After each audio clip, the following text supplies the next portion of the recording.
Pernah nggak sih kalian ketemu orang yang kurang kompeten di suatu bidang, tapi justru dia yang paling vokal? Atau mungkin kalian pernah lihat di kolom komentar media sosial, ada yang debat kusir ngotot banget padahal argumennya nggak nyambung sama sekali? Anehnya, orang-orang ini seringkali tampak sangat yakin dengan kebenarannya, bahkan lebih yakin daripada para ahli di bidang tersebut. Fenomena ini ada di mana-mana, di tempat kerja, di tongkrongan, di dunia maya, bahkan mungkin, jeda sedikit, di cermin kita sendiri kadang-kadang. Kenapa bisa begitu? Kenapa orang yang pengetahuannya terbatas atau bahkan keliru bisa memiliki tingkat kepercayaan diri yang melampaui batas kewajaran? Apakah ini semacam mekanisme pertahanan diri atau ada penjelasan psikologis yang lebih dalam?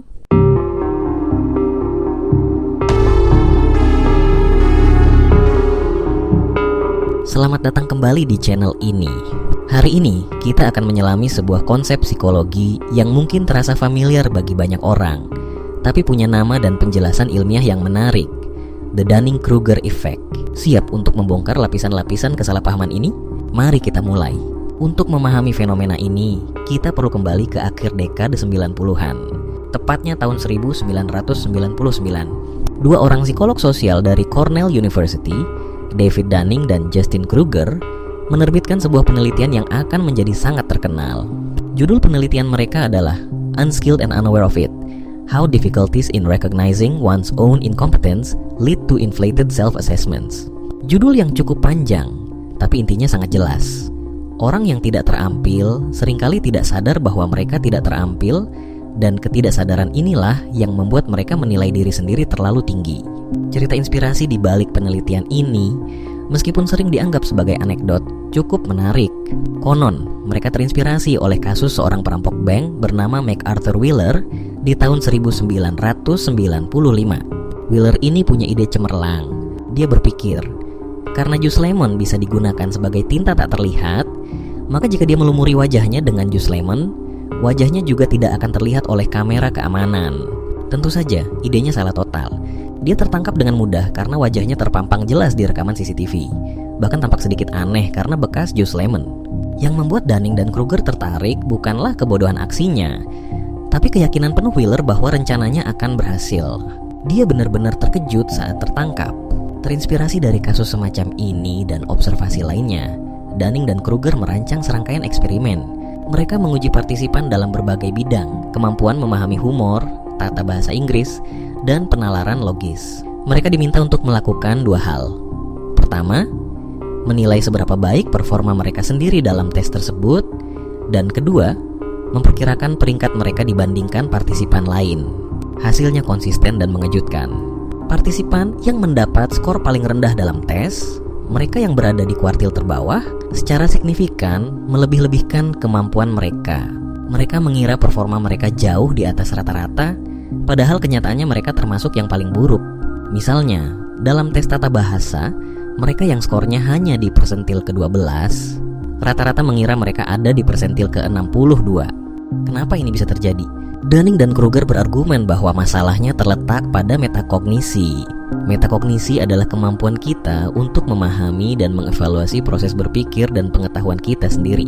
Nah, menurut Dunning dan Kruger, keterampilan yang dibutuhkan untuk menjadi kompeten dalam suatu bidang seringkali sama dengan keterampilan yang dibutuhkan untuk mengenali kompetensi di bidang tersebut. Bayangkan begini, untuk tahu apakah kamu jago tata bahasa Inggris, kamu perlu tahu aturan tata bahasa Inggris. Jika pengetahuanmu tentang tata bahasa sangat minim, kamu bukan hanya akan membuat banyak kesalahan, tapi kamu juga tidak akan punya alat untuk mengenali kesalahanmu sendiri. Kamu tidak tahu apa yang kamu tidak tahu. Ibaratnya, kamu tersesat di hutan tanpa peta dan kompas, dan karena tidak punya alat navigasi, kamu bahkan tidak sadar kalau kamu tersesat. Kamu mungkin merasa berjalan lurus menuju tujuan, padahal sebenarnya berputar-putar di tempat yang sama. Inilah inti dari Dunning-Kruger Effect pada level kompetensi rendah. Pertama, mereka kurang terampil.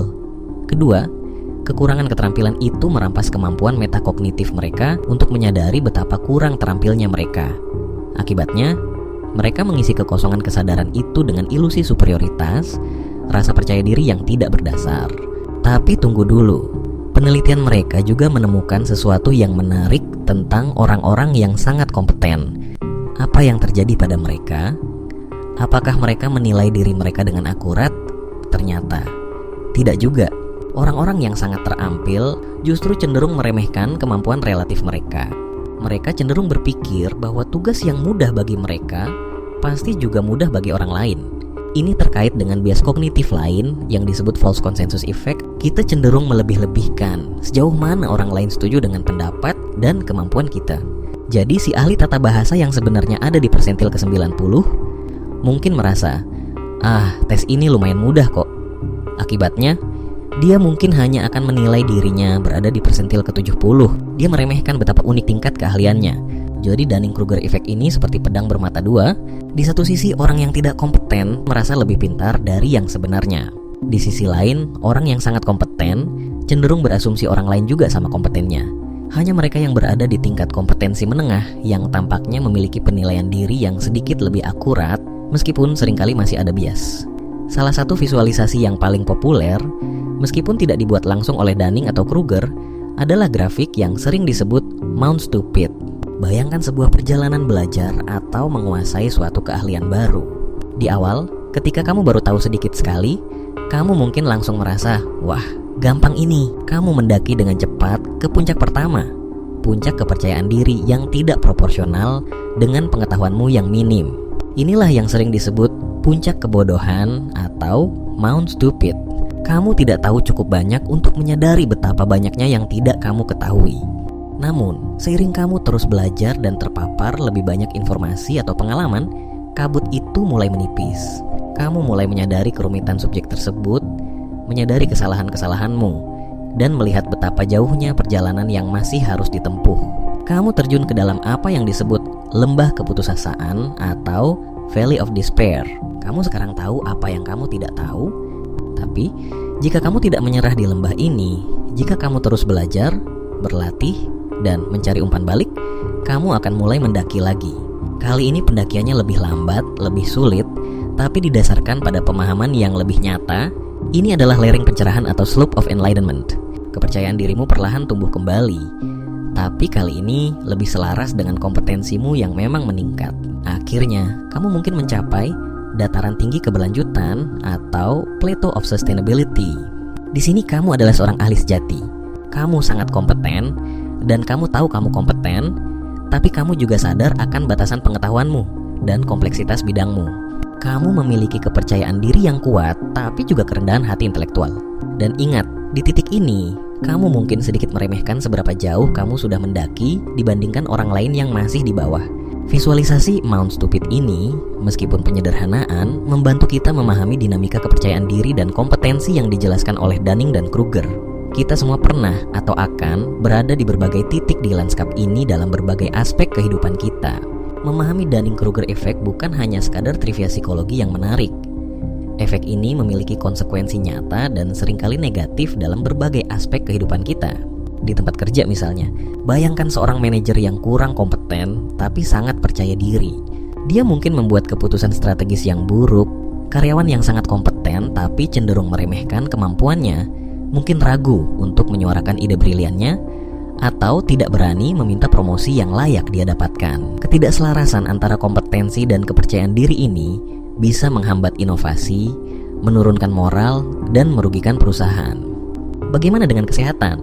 Pasien yang mencari informasi kesehatan di internet mungkin dengan cepat merasa paham tentang kondisi medis yang kompleks setelah membaca beberapa artikel. Mereka bisa jadi salah mendiagnosis diri sendiri, mencoba pengobatan alternatif yang tidak terbukti, atau bahkan menolak saran dokter ahli karena merasa lebih tahu. Ini bisa sangat berbahaya. Di sisi lain, bahkan di kalangan profesional medis, Dunning-Kruger bisa muncul. Dokter muda atau spesialis baru mungkin terlalu percaya diri dengan diagnosis awal mereka, sementara dokter yang sangat berpengalaman mungkin lebih berhati-hati dan mempertimbangkan lebih banyak kemungkinan. Dan tentu saja, media sosial adalah lahan subur bagi Dunning-Kruger effect. Orang-orang dengan pemahaman dangkal seringkali menjadi yang paling lantang menyuarakan opini mereka yang belum teruji. Algoritma media sosial yang cenderung menciptakan ruang gema bisa memperkuat keyakinan keliru ini karena mereka terus-menerus disuguhi informasi yang mendukung pandangan mereka tanpa paparan terhadap perspektif atau kritik yang berbeda. Bahkan dalam kehidupan sehari-hari, Pernah coba merakit perabot sendiri dan merasa instruksinya gampang, tapi berakhir dengan rak buku miring atau memutuskan untuk memperbaiki keran bocor sendiri? Setelah nonton tutorial 5 menit, tapi malah bikin banjir kecil di kamar mandi, itu bisa jadi contoh kecil Dunning-Kruger beraksi. Kepercayaan diri awal kita seringkali melebihi kemampuan kita yang sebenarnya saat mencoba hal baru. Intinya, Dunning-Kruger effect bukan hanya tentang orang lain yang menyebalkan. Ini adalah bias kognitif fundamental yang bisa memengaruhi siapa saja, termasuk kita, dalam area di mana kita kurang kompeten. Pernyataan terakhir tadi mungkin yang paling penting. Dunning-Kruger effect berlaku untuk kita semua. Kita semua adalah campuran kompleks dari keahlian dan ketidaktahuan. Seseorang bisa jadi seorang ahli bedah saraf kelas dunia, tapi benar-benar payah dalam hal memasak atau memahami pasar saham, dan mungkin tidak menyadari betapa payahnya dia. Kecerdasan umum atau IQ juga tidak sepenuhnya melindungi kita dari efek ini. Orang yang sangat cerdas secara umum pun bisa jatuh ke dalam perangkap Dunning-Kruger ketika mereka memasuki bidang baru di mana mereka belum memiliki keahlian. Jadi, pertanyaan pentingnya bukanlah bagaimana kita mengenali orang lain yang terkena Dunning-Kruger, melainkan bagaimana kita mengenali dan mengatasi kecenderungan Dunning-Kruger dalam diri kita sendiri. Kabar baiknya adalah Dunning-Kruger effect bukanlah kondisi permanen atau tak terhindarkan. Kesadaran akan bias ini adalah langkah pertama yang krusial. Dengan memahami cara kerjanya, kita bisa mulai mengambil langkah-langkah untuk melawannya. Apa saja yang bisa kita lakukan? Pertama, teruslah belajar dan cari umpan balik. Semakin banyak kita belajar tentang suatu subjek, semakin kita mulai memahami kompleksitasnya dan menyadari batas pengetahuan kita. Jangan hanya belajar teori, tapi juga praktikkan. Pengalaman praktis seringkali merupakan guru terbaik untuk menunjukkan realita kemampuan kita. Dan carilah umpan balik yang jujur dan konstruktif dari orang lain, terutama dari mereka yang lebih ahli atau berpengalaman. Kedua, pertanyakan asumsi dan keyakinanmu sendiri. Sebelum menyatakan opini kuat atau merasa sangat yakin tentang sesuatu, tanyakan pada diri sendiri. Seberapa banyak saya benar-benar tahu tentang topik ini? Apakah ada kemungkinan saya salah? Apa kata para ahli di bidang ini? Latih diri untuk berpikir kritis. Ini adalah latihan kerendahan hati intelektual. Ketiga, sadari bahwa menjadi ahli membutuhkan waktu dan usaha. Jangan berharap untuk menguasai keterampilan kompleks dalam semalam atau setelah membaca satu artikel. Jika kamu merasa suatu hal baru terasa sangat mudah di awal, waspadalah. Mungkin kamu sedang mendaki Mount Stupid. Tetaplah rendah hati dan teruslah belajar. Keempat, belajarlah untuk mengenali kompetensi pada orang lain. Ketika kita bisa mengidentifikasi apa yang membuat seseorang benar-benar ahli di suatu bidang, kita juga menjadi lebih baik dalam mengevaluasi kompetensi kita sendiri secara relatif. Kelima, jangan takut mengakui, saya tidak tahu. Ini bukanlah tanda kelemahan, tapi justru tanda kekuatan intelektual dan kesadaran diri. Mengakui ketidaktahuan membuka pintu untuk belajar hal baru dan mendapatkan pemahaman yang lebih akurat. Jauh lebih baik daripada berpura-pura tahu dan membuat kesalahan atau menyebarkan informasi yang salah. Mengatasi Dunning-Kruger adalah perjalanan seumur hidup. Kuncinya adalah kesadaran diri, kemauan untuk terus belajar, dan kerendahan hati untuk mengakui bahwa kita tidak tahu segalanya. Jadi, itulah Dunning-Kruger effect. Sebuah bias kognitif yang menjelaskan mengapa kadang-kadang orang yang paling tidak kompeten justru yang paling percaya diri. Sementara para ahli bisa jadi meremehkan kemampuan mereka. Fenomena ini ada di sekitar kita, memengaruhi keputusan kita di tempat kerja, cara kita belajar, kesehatan kita, interaksi sosial kita, dan bahkan cara kita melihat diri sendiri. Namun, dengan pemahaman, refleksi diri, kemauan untuk terus belajar, mencari umpan balik, dan mempraktikkan kerendahan hati intelektual, kita bisa belajar untuk mengenali dan menavigasi efek ini. Bagaimana menurut kalian? Pernahkah kalian mengamati Dunning-Kruger effect dalam kehidupan sehari-hari? Atau mungkin kalian punya pengalaman pribadi saat berada di Mount Stupid atau Valley of Despair? Bagikan pemikiran dan pengalaman kalian di kolom komentar di bawah. Diskusi kita bisa menjadi bagian dari proses belajar bersama. Terima kasih sudah menyimak sampai akhir. Jika kalian merasa video ini bermanfaat, jangan lupa like, share, dan subscribe agar tidak ketinggalan pembahasan menarik lainnya seputar misteri pikiran manusia, sejarah, dan fenomena di sekitar kita. Sampai jumpa di video berikutnya. Tetaplah bertanya, tetaplah belajar, dan tetaplah rendah hati.